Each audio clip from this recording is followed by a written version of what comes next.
지금 그림 하나 보실까요? 자, 그림은 제가 들고 다니는 가방입니다.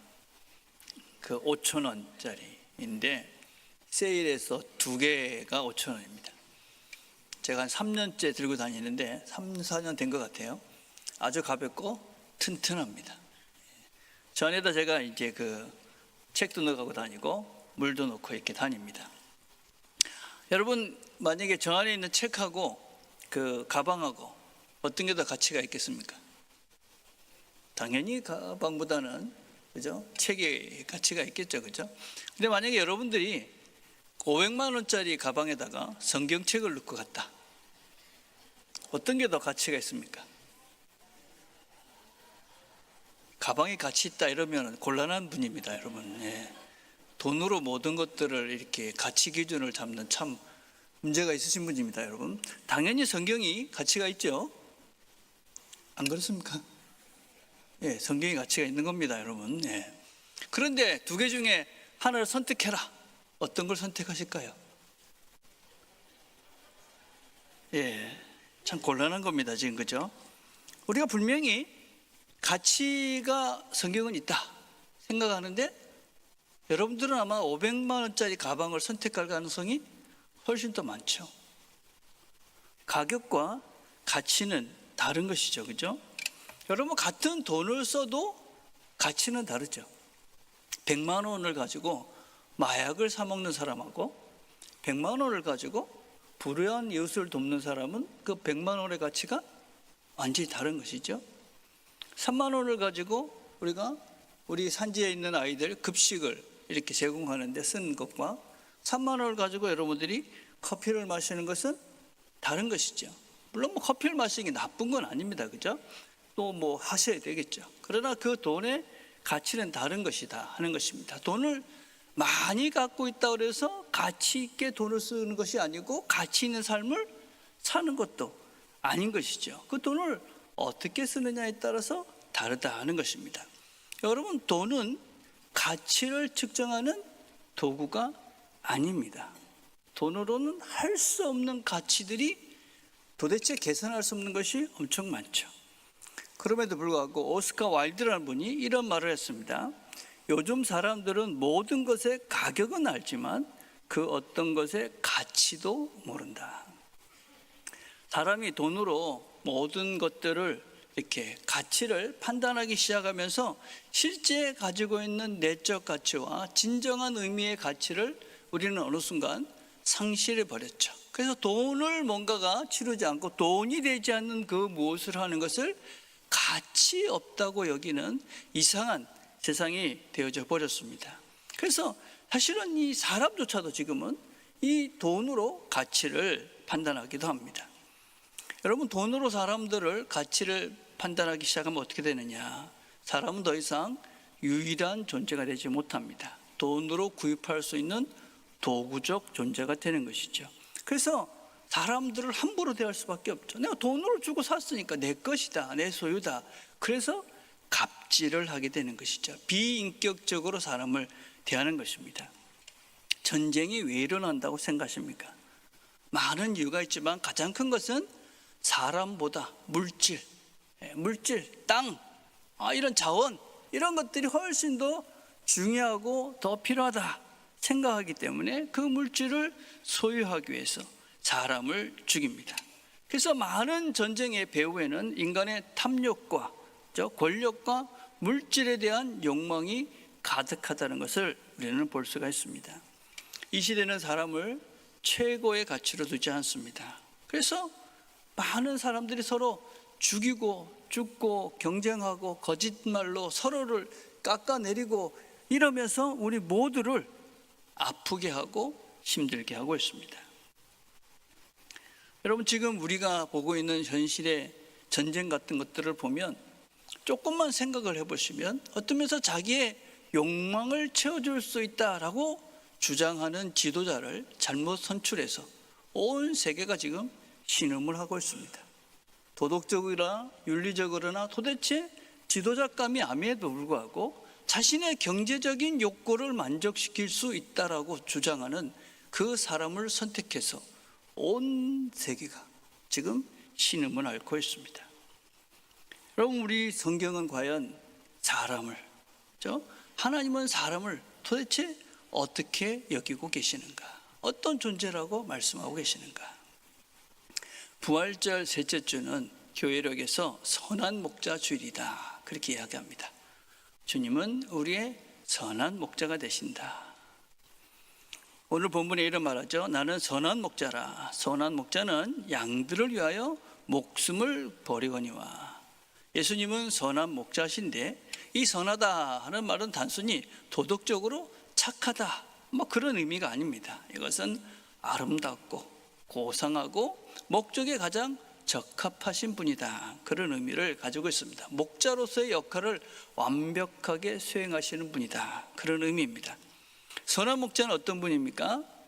우리가 잘 아는 시편 23편에 뭐라고 말씀하십니까? 여호와는 나의 목자시니 내게 부족함이 없으리로다. 그가 나를 푸른 초장에 눕게 하시며 잔잔한 물가로 인도하신다. 선한 목자 되시는 그분은 우리를 푸른 초장으로 쉴만한 물가로 인도해 가십니다. 선한 목자. 근데 그분은 그 일을 위해서 어떤 일을 하시느냐? 양들을 위해서 목숨을 버린다, 그렇게 말씀하십니다. 자기 양, 삭고는 자기 양이 아니기 때문에 도망을 갑니다. 근데 선한 목자 되시는 주님은 자기 양을 위해서 목숨을 버린다. 오늘 우리가 읽은 본문 중에 제일 중요한 말씀입니다. 오늘 이 말을 3번이나 반복해서 이야기를 하고 있습니다. 11절에서 양들을 위하여 목숨을 버린다. 15절에 보면 나는 양을 위하여 목숨을 버리노라. 17절에 보면 내가 내 목숨을 버리는 것은, 목숨을 버린다. 예수님께서 양들을 위해서 목숨을 버립니다. 예수님 목자다, 그런 말의 의미는 여러 가지 상징적 의미가 있습니다. 목사일 수 있습니다. 장로일 수도 있고, 교회의 지도자, 리더, 가정의 리더, 직장의 리더, 그래서 사회에서의 모든 리더의 역할을 감당하는 모든 분들의 이상적인 모델이다 라고 할 수 있습니다. 그래서 어떤 면에서는 교회에서야 저야 목자다, 이렇게 얘기할 수 있겠지만, 여러분 모두는 목자의 역할을 감당해야 되는 분이다 라고 할 수 있습니다. 부모로, 교회 리더로, 책임을 지는 직장의 어떤 직분으로 여러분 모두는 다 리더고 목자가 되어야 합니다. 어떤 자세로 우리가 이 목자의 직분을 감당해야 되는가? 목숨을 버려야 된다. 목숨을 버려야 된다. 쉽지 않은 것이죠. 2년 전에 우리나라에 이제 계엄 사태가 일어났을 때, 잠시 해프증으로 끝났지만, 그때 이제 저희 집사람하고 이제 이런 얘기를 했어요. 야, 전쟁으로 나면 어떻게 나나? 그래서 제가 당신은 가라. 그래도 나는 교회에 남아야 되지 않겠나? 예, 당신은 가라. 세우도 있는데 당신은 가고 나는 교회에 남아야 되겠나? 근데 마음은 찝찝하더라고요. 야, 이거 진짜 전쟁 나오면 내가 있을 수 있을까? 그런 마음이 있었어요. 지금은 남아야 되겠다, 그런 마음이 있습니다. 근데 저는 마음은 그렇지만 정말 100% 전쟁이 일어나가지고 도망갈 수 있는데 과연 남을까? 근데 주님은 정말 목숨을 버리셨습니다. 십자가에서 멋진 고통을 당하시고 우리를 위해서 목숨을 버리셨죠. 마음만 아니라, 생각만 아니라, 말만이 아니라 그분은 진짜로, 진실로 당신이 말씀한 것처럼 양들을 위해서 내가 목숨을 버린다, 그렇게 말씀하십니다. 여러분, 이 선한 목자는 자신이 죽으심으로 우리의 가치를 증명해 보여주셨습니다. 여러분, 예수님께서 어디서 죽으셨습니까? 십자가에서 죽으셨죠. 그래서 틴 켈러 목사님은 이런 말을 했습니다. 십자가는 하나님의 사랑이 가장 선명하게 드러난 자리다. 하나님은 멀리서 우리를 사랑하지 않으셨다. 우리의 고통 속으로 들어오셔서 우리의 죄의 무게를 지시고 우리를 대신해 죽으셨다. 우리를 대신해서 죽으셨다. 여러분, 우리의 가치가 어떤 존재냐? 우리의 가치, 하나님이 대신해서 죽을 만큼의 가치다. 하나님이 대신할 만큼의 가치, 그게 우리 존재의 가치입니다. 존재. 우리의 가치는 우리가 입고 다니는 옷이나 타고 다니는 차나 살고 있는 집이나 내가 가지고 있는 학이나 내가 가고 있는 지식이나 내 아들의 위치나 이런 것으로 증명되는 존재들이 아니고 하나님이 대신할 만큼의 그런 엄청난 존재가 바로 나다. 하나님이 대신 죽을 만큼 소중한 존재들이 우리 나다. 금주에 제가 읽은 책 중에 이런 말이 있었습니다. 떨어진 화살을 주어서 내 가슴에 찌르지 마라. 떨어진 화살을 주어서 내 가슴에 찌르지 마라. 떨어진 화살을 주워가지고 자기 아픈 상처에 찌른다는 것입니다. 아니 그런 바보가 어디 있습니까? 떨어진 화살을 주어서 왜 내 아픈 상처에 찌릅니까? 떨어진 화살은 무엇입니까? 누가 지나가면서 던진 한마디, 누군가의 무표정한 표정 하나, 타인의 성공, 타인의 외모, 타인의 집, 타인의 가방, 타인의 학벌, 타인의 연봉, 이런 모든 것들은 나와 상관없는 떨어진 부러진 화살입니다. 땅에 떨어진 나와 전혀 상관이 없는 것이죠. 그런데 사람들은 그것을 주워다가 내 가장 아픈 곳에 갖다가 찔러버립니다. 나는 왜 저만큼 못할까? 나는 왜 이렇게 인정받지 못할까? 나는 왜 이렇게 부족할까? 나는 왜 이렇게 사랑받지 못할까? 나는 왜 이것이 없을까? 이러면서 떨어진 그 화살을 주워다가 내 가장 아픈 그곳에 갖다가 찔러버립니다. 비교의 화살을 갖다 꼽고, 남의 말에 정죄의 화살을 갖다 꼽고, 남의 성공에 열등감의 화살이 돼서 내 가슴을 찌릅니다. 놀라운 것은 남이 찌르는 것보다도 더 깊이, 그리고 내가 정말 아픈 그곳에 갔다가 찔러버린다는 것입니다. 여러분, 다른 사람들의 말이나 다른 사람들의 비난이나 다른 사람들의 평가나 다른 사람들의 성공이나 다른 사람의 집이나 차나 이 모든 것들은 부러진 화살입니다. 나와 상관없는 땅에 떨어진 것입니다. 근데 그것을 가져다가 내가 가장 아픈 상처에다가 찔러버립니다. 여러분, 나의 가치를 비교하면서 다른 사람 평가로 그렇게 나 자체를 절하하지 마십시오. 여러분, 나는 하나님이 생명을 대신할 만큼 그런 존귀한 하나님의 사랑받는 존재다. 제가 좀 늘 당당하지 않습니까? 동의 안 하세요? 저는 좀 이렇게 웬만하면 상처를 잘 안 받습니다. 그리고 뭐 상처를 주려고 말을 해도 다른 사람에게 하는 소리겠지. 그리고 제가 이렇게 흘려버리는 습관들이 되게 많습니다. 뭐 그렇다고 제가 뭐 많이 가진 건 아니잖아요, 그렇죠? 저는 어떤 자신감이 있냐면 내가 하나님이 책임져 주는 사람이다. 하나님. 그리고 하나님이 나를 사랑하기 때문에 내가 어떤 형편에서도 괜찮다. 그런 자신감은 있습니다. 이 땅에 사는 것도 뭐 저 살아보니까 금방이더라고요. 그 길지 않은 인생을 살면서 여행길인데 이런저런 일을 당하면서 사는 것도 재밌지 않은가? 그러고 삽니다.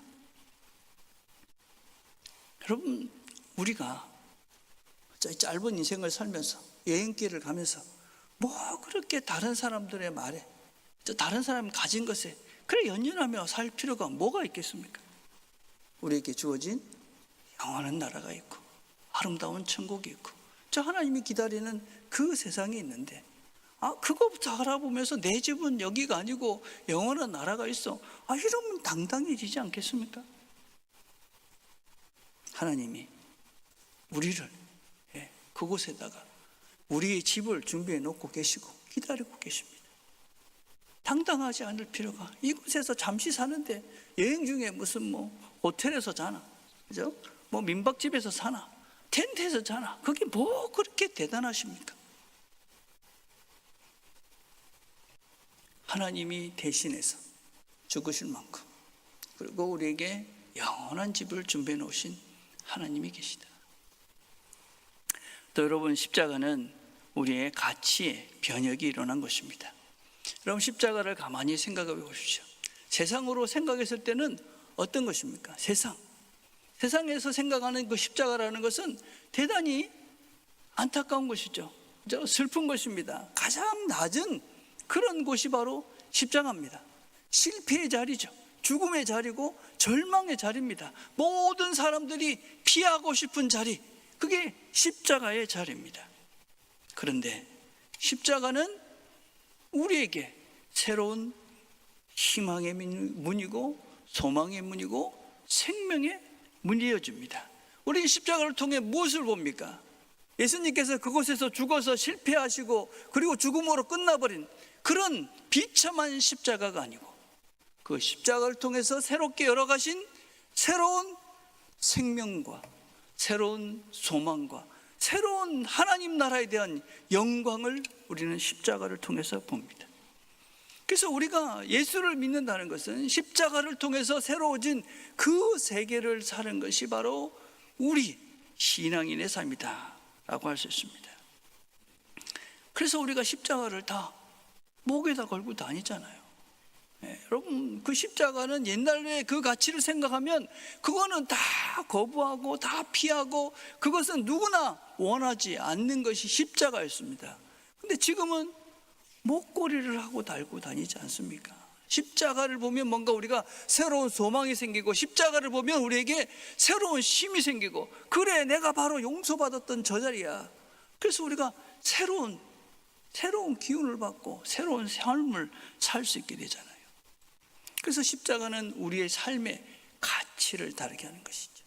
그 십자가를 통해서 우리는 더 이상 세상의 돈이나 명예나 세상이 생각하는 그런 판단이 기준되는 것이 아니라 십자가를 통해서 우리에게 허락해 주신 하나님의 사랑과 하나님의 평안과 하나님이 우리에게 허락해 주신 그 아름다운 삶, 그것이 우리의 삶의 새로운 가치가 돼서 우리가 그런 삶을 살아가는 것이죠. 여러분, 그래서 우리는 다른 삶을 사는 것입니다. 십자가를 믿고 예수를 믿는다는 것은 내가 어떤 존재라는 것을 깨닫고 이 땅에서의 사람들이 추구해가는 그런 좋은 집, 좋은 차, 좋은 옷, 좋은 이런 것들이 아니라 용서와 사랑과 평화와 겸손과, 그래서 하나님께서 원하시는 영원한 그 나라를 꿈꾸며 살아가는 것이 바로 그리스도인들, 십자가를 믿고 예수를 믿는 우리의 걸음입니다. 여러분, 그 소나 목자는 나를 위해서 죽으실 뿐만 아니라 나를 알고 계신다, 그렇게 말합니다. 나는 선한 목자라. 나는 내 양을 알고 양도 나를 아는 것이. 아버지께서 나를 아시고 내가 아버지를 아는 것 같으니 나는 양을 위하여 목숨을 버리노라. 주님이 나를 안다 하는 것은 정보적 차원의 알미 아니고 관계적 차원의 알미다 그랬습니다. 그래서 안다 하는 말은 관계를 맺는다, 사랑한다, 받아들인다, 책임진다, 함께한다, 그런 의미를 가지고 있습니다. 하나님께서, 주님께서 나를 안다, 그것은 나를 사랑한다. 너와 나는 관계 속에 있다. 아버지 같은 존재다. 내가 너를 책임져 준다. 내가 너와 함께한다. 그게 안다는 말입니다.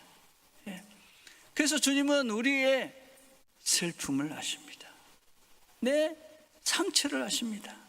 내 실패도 아십니다. 내 숨겨진 그 기도도 주님은 아십니다. 주님이 나를 아신다. 안심이 되십니까? 안심하십시오. 주님이 아신다. 시편 139편에는 이 일을 이렇게 아름답게 노래하고 있습니다. 여호와여, 주께서 나를 살펴보셨으므로 나를 아시나이다. 주께서 내가 안고 일어섬을 아시고 멀리서도 나의 생각을 밝히 아시오며, 여호와여, 내 혀의 말을 알지 못하는 것이 하나도 없으시나이다. 내 모든 것들을 주님은 알고 계신다. 어떤 때는 나도 잘 모를 때가 있잖아요, 그죠? 내가 왜 이렇게 화가 나는지, 왜 이렇게 불안한지, 내가 왜 이렇게 짜증이 나는지, 나는 왜 이렇게 욕심이 많은지 나도 잘 몰라요, 그죠? 어떤 때는 어떤 분들이 그래, 목사님 저거 왜 그런지도 모르겠어요. 우리가 그런 때가 있죠, 그죠? 근데 하나님은 아신다. 하나님 우리를 잘 아신다. 잘 아신다.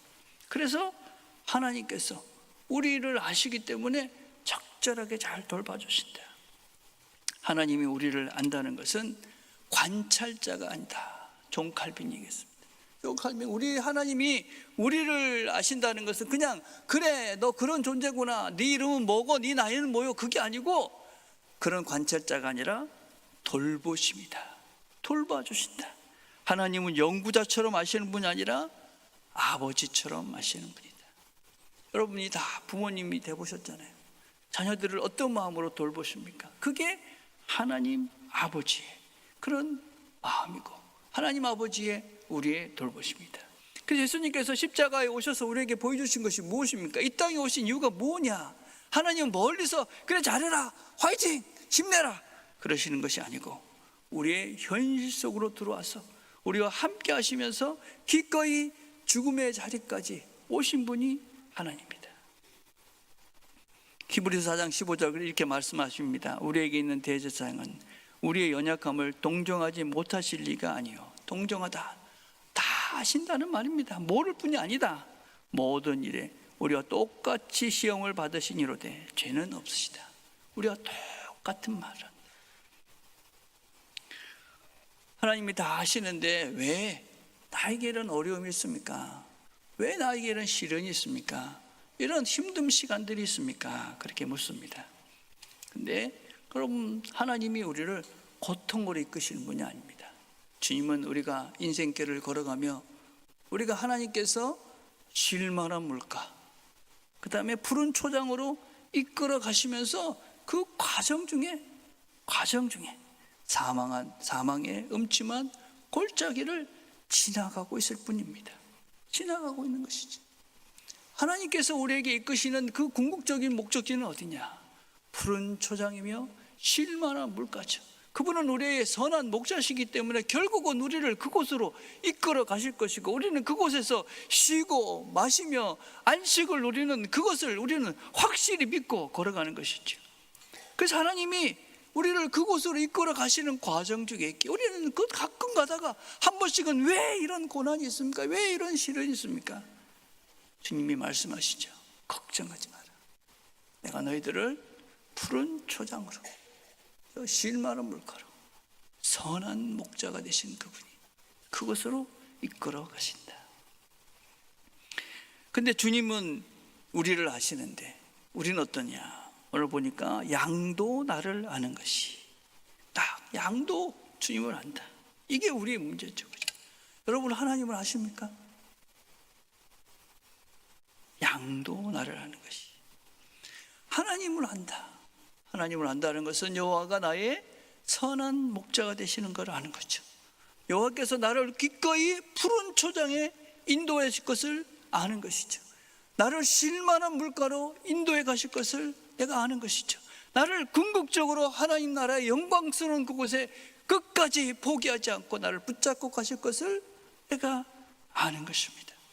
그래서 하나님께서 나를 위해서 기꺼이 목숨까지 내어놓으신 분이라는 것을 내가 알기 때문에 힘들어도 아파도 고통스러워도 우리가 하나님이 어떤 분인 것을 믿고 가기 때문에, 그래서 그분과 함께 가는 것입니다. 함께. 네. 나 혼자 가지 않고. 달라스 윌라데라는 분이 그래서 이렇게 얘기했습니다.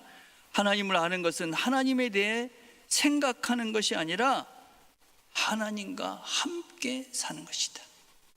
여러분이 고통 속에 어떤 면에서 사망의 엄침한 골짜기를 지나가는 그 순간도 하나님을 찾고 하나님이 여기 계시다는 것을 믿고 그분과 함께 가는 것입니다. 그러면 그분이 힘을 주시는 거죠.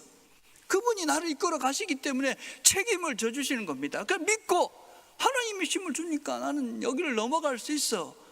그런 자신감을 가지고 당당함을 가지고 그 음침한 골짜기를 지나서 쉴 만한 물가로까지 이끌어 가실 주님을 손을 잡고 그 길을 걸어가는 것입니다. 그래서 우리는 주님의 음성을 듣습니다. 내 양은 내 음성을 들으며 나는 그들을 알며 그들은 나를 따르느니라. 우리가 왜 자꾸만 이렇게 움츠러들고 왜 불안하고 걱정하고 그렇습니까? 주님의 음성을 듣지 않고 우리가 세상의 소리에 너무 귀를 기울이고 이런저런 소리에 들면서, 그죠? 뉴스가 소리를 치고 광고가 소리를 치고 늘 휴대폰에 울리고 이러면서 그 주님의 음성과는 멀어진 세상의 음성만 계속 듣고 사니까 돈을 더 벌어야 될 것 같고, 그죠? 뭔가 지금 내 형편이 늘 다른 사람과 떨어진 것 같고, 이렇게 살다가 패배하는 것 같고, 이렇게 살다가는 아무것도 못하고 그냥 늙어서 그냥 힘없는 존재가 될 것 같고, 무슨 소리를 듣습니까? 그러면서 부러진 그런 화살을 집어다가 내 상처를 자꾸 찌르면서 살아가니 그 인생이 어떻겠습니까? 내가 누군지를 모르면 자꾸 남의 말을 듣게 되어집니다. 그렇죠? 남의 말을. 내가 하나님 앞에서 어떤 존재인지를 모르니까, 그죠? 늘 세상이 하는 소리에 광고의 현혹이 되어지고 누가 한마디에 내 마음을 찌릅니다. 누가 뭐라 하면 흔들리고, 누가 잘 되면 무너지고, 누가 자랑하면 내가 초라해집니다. 세상은 늘 말하죠. 너는 부족해. 더 가져야 돼. 더 인정받아야 돼. 더라고 이야기합니다. 근데 선한 목자가 되시는 주님은 우리에게 너는 내 것이다. 내가 너를 안다. 내가 너를 위해서 목숨을 버렸다.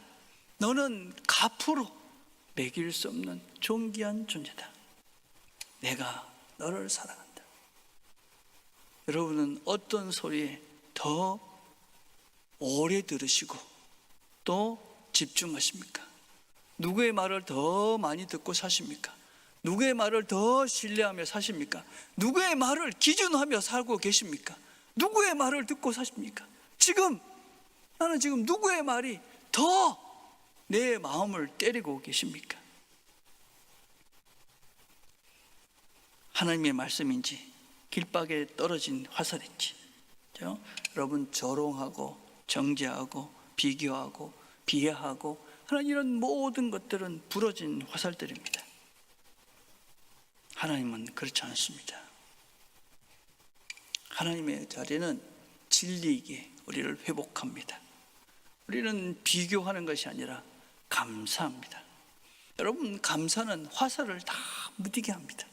그래서 범사에 감사하라. 감사하면 여러분이 가지고 있는 그 화살들은 어느 순간 다 힘을 잃고 다 사라지게 되어져 있습니다. 목자의 음성을 들으셔야 됩니다. 목자의 음성. 여러분, 하나님 우리에게 왜 불필요한 말씀을 하시겠어요? 너는 안 된다 그런 얘기를 왜 하시겠어요?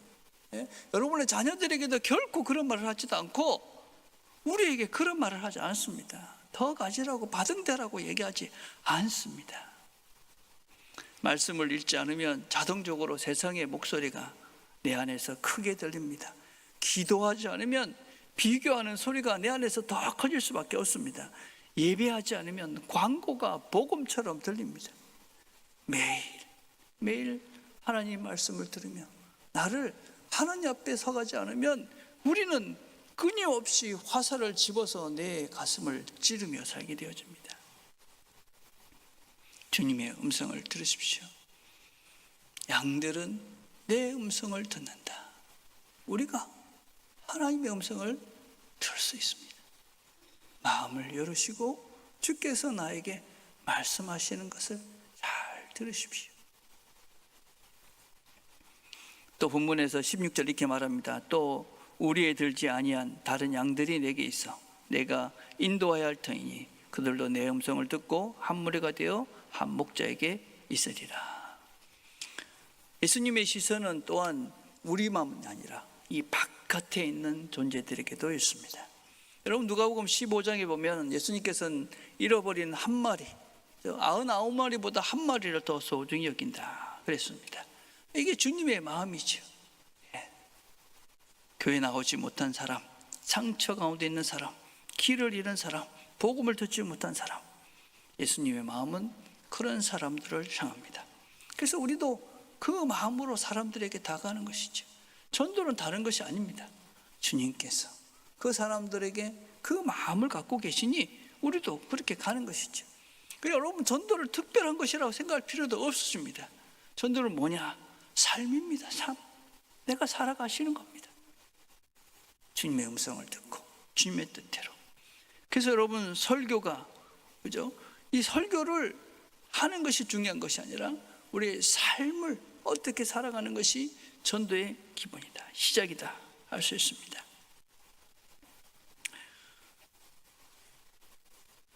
세상은 우리들에게 여러 가지 가격표를 붙입니다.